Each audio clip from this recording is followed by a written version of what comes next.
चलो कोर्ट, वकील साहब को फोन कर देते हैं। नहीं, हमारा वजह से आप कोर्ट कचहरी के चक्कर लगाएंगी, हमको अच्छा नहीं लगेगा। आप निश्चिंत रहिए, हमने और ऋषि ने सबके सामने कहा है कि हम डॉक्टर बनने के बाद यहाँ से चले जाएंगे। आ गई ना अपना औकात पे। अरे हम तो ऋषि को पहले से कह रहे हैं, पर वो समझने को तैयार ही नहीं कि तुम्हारे मन में खोट है। तुम ना इस घर को और ना हमारे बेटे को छोड़ना चाहती हो। बॉनी के नसीब में ऋषि जैसा सुंदर स्मार्ट लड़का तो सपना में भी नहीं मिल सकता है। उसने थोड़ा सा सहारा का दे दिया, तुम तो सीधा गोद में जाके बैठ गई। हम भी टाटा वाली हैं, ऐसा उठा के फेंकेंगे ना कि इस घर के आसपास भटक नहीं पाओगी।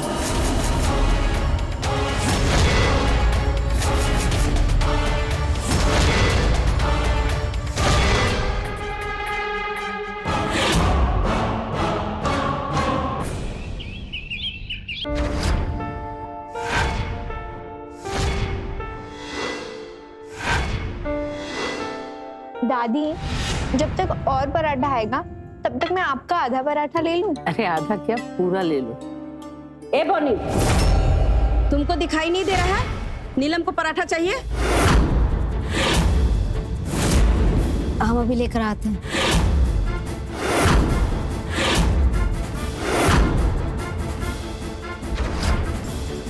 अब तुम खड़े खड़े हमारे नाश्ते में नजर लगा रही हो। तुम तो किचन में ही डकार गई होगी।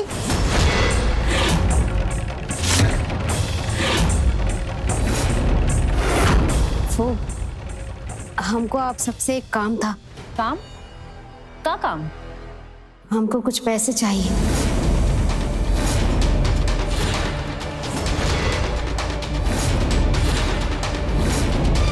पैसा? तुमको पैसा काहे देंगे? पैसा घर के सदस्य को दिया जाता है, और तुम तो बाहर वाली हो। बाहर वाले को तो सिर्फ उधार या भीख दी जाती है।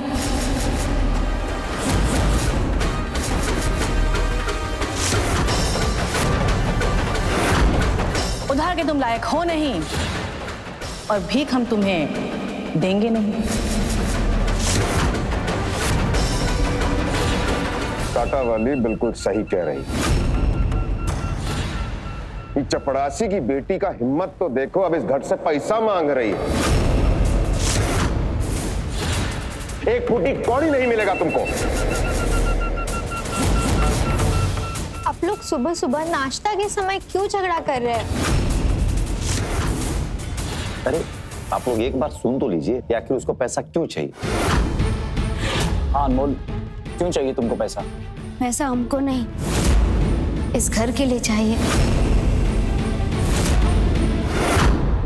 घर के लिए पैसा चाहिए? घर के लिए दीदी है ना, भैया है ना, और हम सब क्या मर गए हैं? वो कल दादाजी का बरसी है ना, तो उसके लिए चाहिए।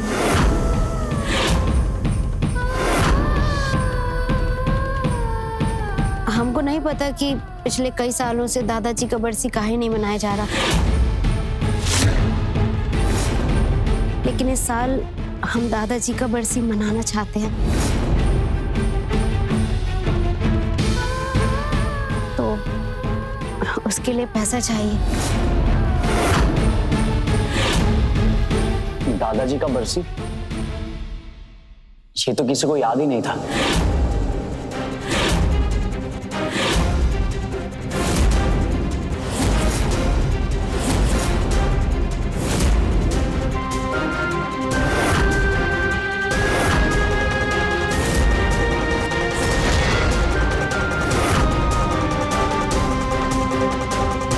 माँ जी, ये क्या कर रही हैं आप?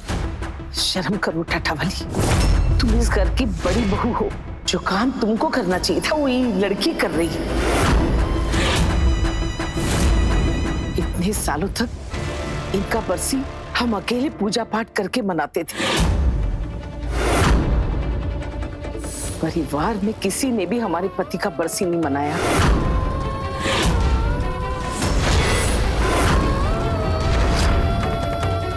अब अगर इस लड़की का मन में ये बात आया है तो जरूर ईश्वर का कोई संकेत है।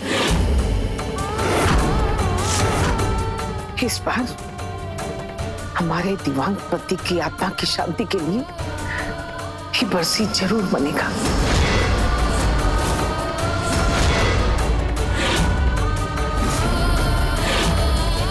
और सब काम ई लड़की का हाथ से ही होगा।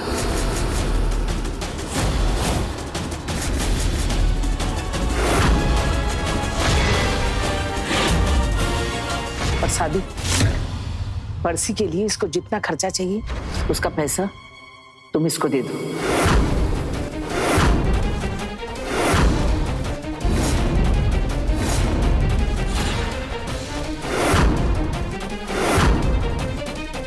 अगर तुमसे नहीं होता है ना तो जीवन तुम दे देना।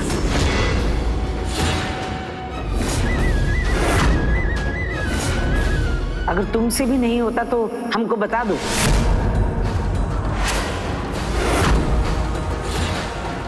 अरे माँ, हम देंगे ना पैसा।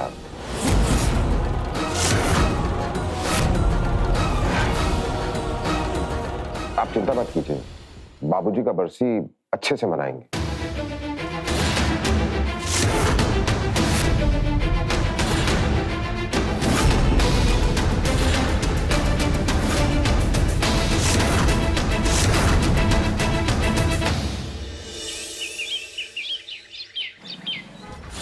हरि ओम तत्सत, ओम तत्सत। अभी हवन आपके पिताजी की आत्मा की शांति के लिए है। तो आप दोनों ये पुष्प हाथ में लेकर उनका ध्यान कीजिए। नैनम छिदन्ति शस्त्राणि नैनम दहति पावक न चैनम क्लेदन्त यापो न शोषति मारुत। छोड़ दीजिए।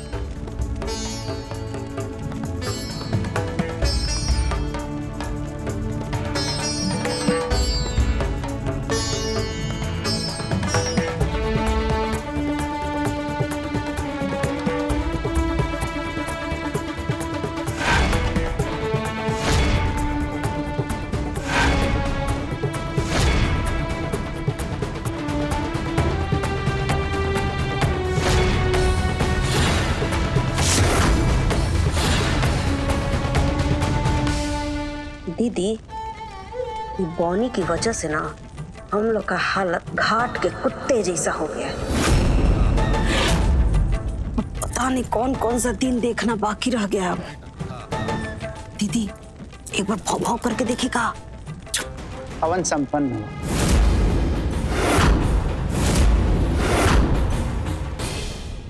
अब पंडितों का भोजन होगा, उन्हें बुलाइए। पंडित जी, सभी पंडितों के लिए हम मंदिर में फल मिष्ठान और दक्षिणा भिजवा दिए हैं।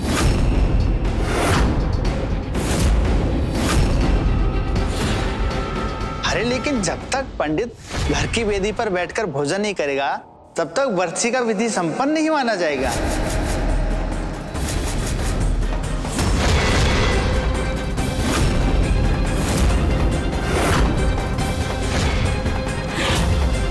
उसके लिए हम कुछ और इंतजाम किए हैं। एक मिनट रुकिए।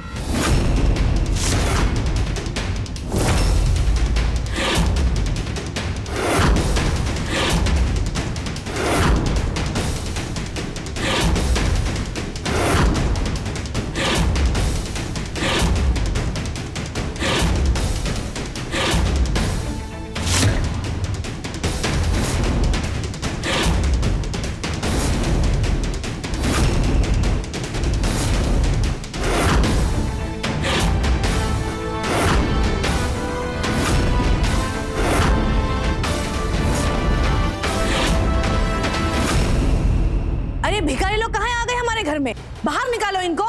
इनको हम बुलाए हैं। काहे? भोजन कराने के लिए। ये सब जो करना है ना, अपने वो चपड़ासी बाप के घर में करना। यहाँ ये सब नहीं चलेगा। श्राद्ध या बरसी में भोजन कराने के पीछे का तर्क ही यही है कि इससे दिवंगत आत्मा को तृप्ति प्राप्त होता है। जब भूखा गरीब का पेट भरता है और इन्हें तृप्ति मिलता है, उसी के साथ दिवंगत आत्मा को भी तृप्ति प्राप्त हो जाता है।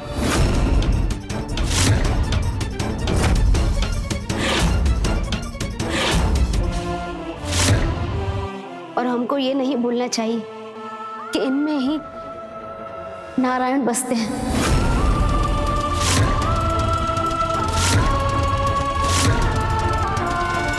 तभी तो इनको दरिद्र नारायण कहा जाता है।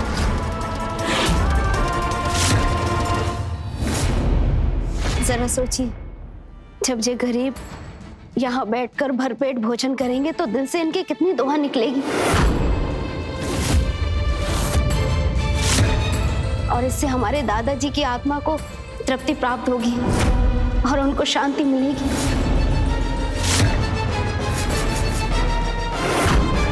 अरे लेकिन ये जो परंपरा और रिवाज सदियों से चला आ रहा है, उसका क्या? पंडित जी, परंपरा का ख्याल भी रखा है अनमोल ने।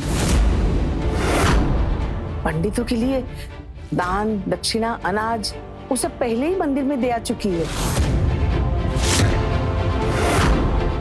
अब इनका मन है कि इन सबको यहाँ बिठा के भोजन कराए तो वो भी जरूर होगा।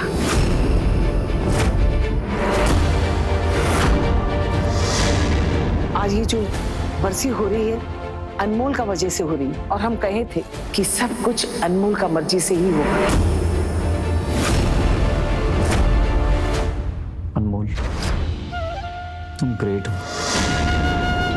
उनका आइडिया कितना इनोवेटिव है। हम तो ये सोच रहे हैं कि हम लोग ने पहले ऐसा कभी क्यों नहीं सोचा।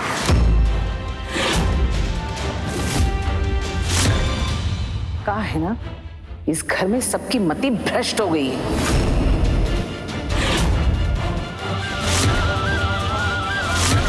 माँ,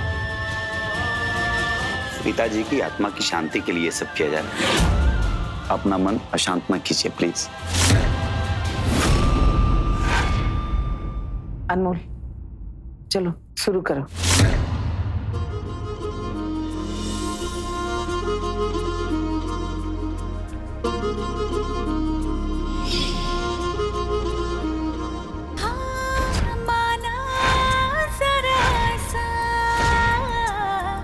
मुश्किल है रास्ता,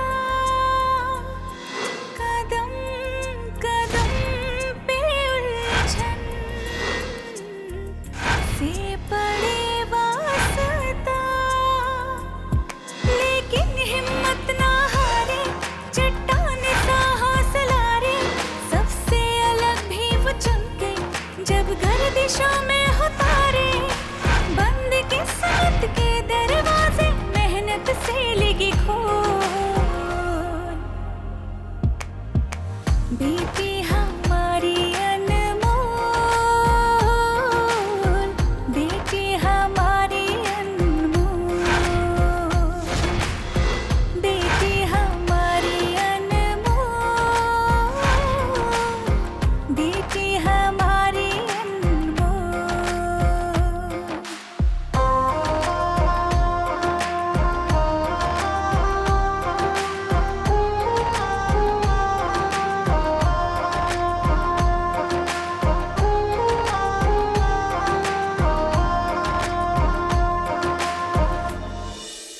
ये सब कुछ तुम्हारा वजह से वो है। अब ये दान दक्षिणा भी तुम अपने हाथ से दो। नहीं दादी, ये तो हम नहीं कर सकते। क्या मतलब? एक मिनट, हम अभी आते हैं।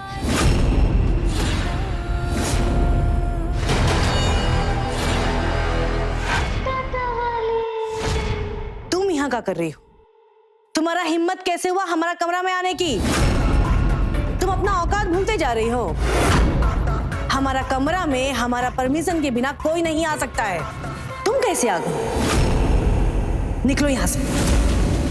दफा हो जाओ। मम्मी जी, इस समय दादाजी का बरसी मनाया जा रहा है और वो तभी पूर्ण होगा जब गरीबों को भोजन के बाद दक्षिणा दिया जाएगा। तो यहाँ काहे आई हो? जाओ ना, करो, खुद सब कुछ कर रही हो ना, तो जाओ। ये काम हम नहीं कर सकते, घर का बड़ा बहू आप हैं। ये कार्य आपके हाथों से होना चाहिए। आपका जो स्थान है वो आपका ही रहेगा, हम उसे कभी नहीं ले सकते। हमारे प्रति आपका जो नाराजगी है उसको अलग रखिए और बड़ा बहू होने का कर्तव्य पूरा कीजिए।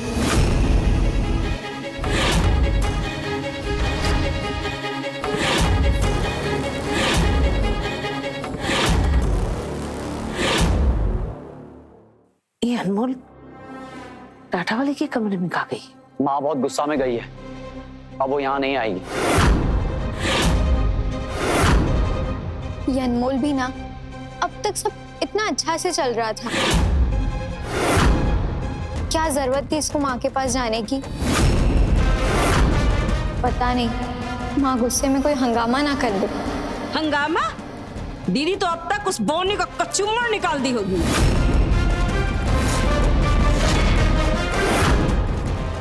भैया एक बार आप जाकर देखिए। ये फालतू का बातें छोड़ो और जो दान दक्षिणा देकर इनको भेजना है उनको भेजो। हमको नहीं लगता है कि टाटा वाली आएगी।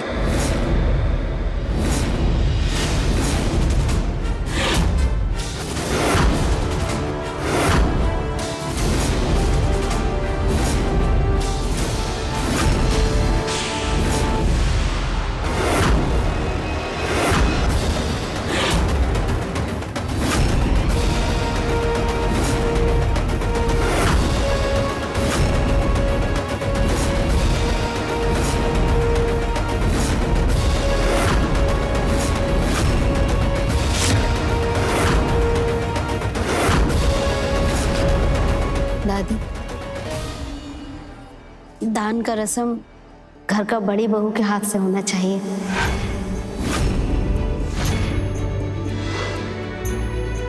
ऋषि, अब माँ जी की हेल्प कीजिए।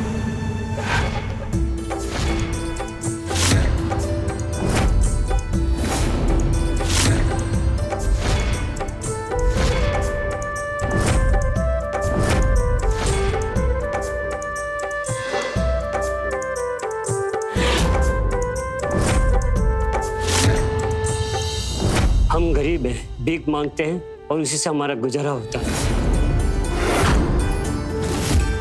हमने सपने में भी नहीं सोचा था कि हमारा इतना मान सम्मान और इज्जत होगा। आपको देने के लिए हमारे पास कुछ भी नहीं है। हम दिल से प्रार्थना करते हैं कि आपके घर परिवार में सुख शांति समृद्धि बनी रहे।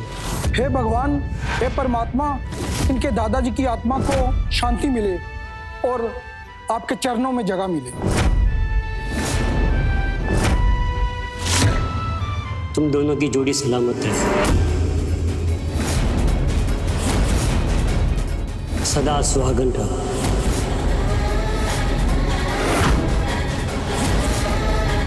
दूधो नाव पूतो फलो, इस परिवार का वंश आगे बढ़ाओ।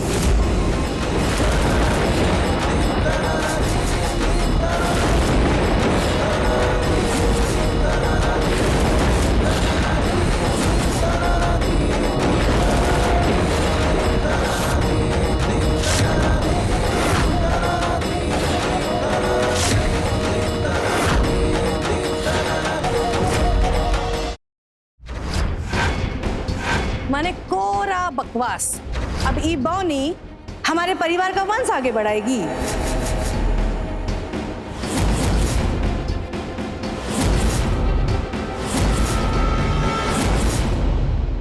ए लड़की, तुम ये लोग के बात को तो सीरियसली नहीं लो। कहे कि ऋषि तुमको डॉक्टर बनाने तक यहाँ रखेगा, बच्चा पैदा करने के लिए नहीं, करने के लिए नहीं, करने के लिए नहीं, करने के लिए नहीं।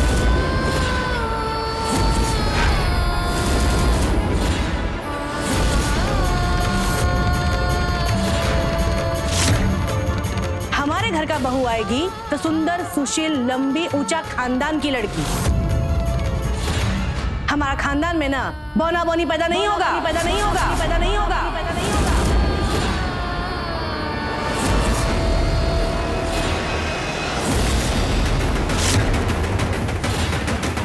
वंश बढ़ाएगी।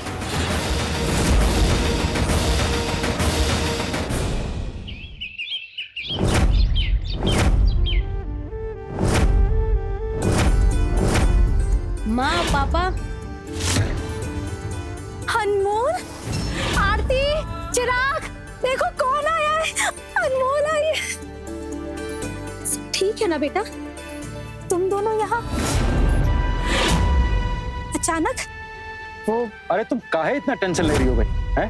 जैसे शादी के बाद लड़की अपने मायके आती है ना, वैसे ही अनमोल पग फेरे के लिए उसकी रस्म करने के लिए आई है, समझी? नहीं अंकल जी,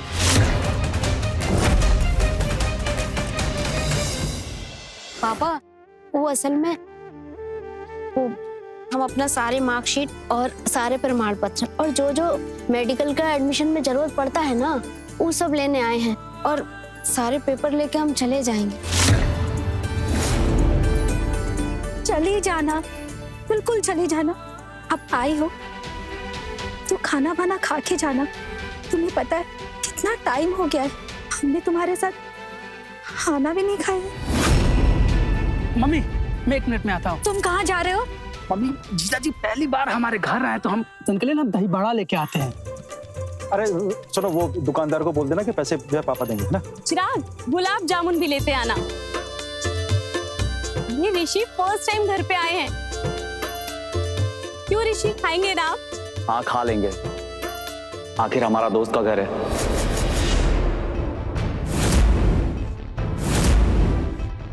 क्यों अनमोल?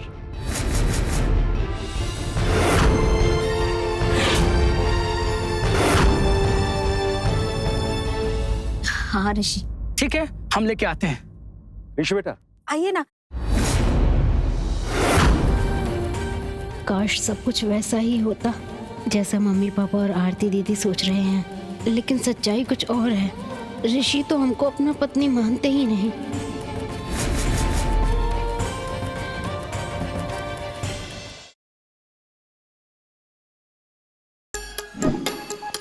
Like, share, subscribe and click on the bell icon to never miss an update from Nazara.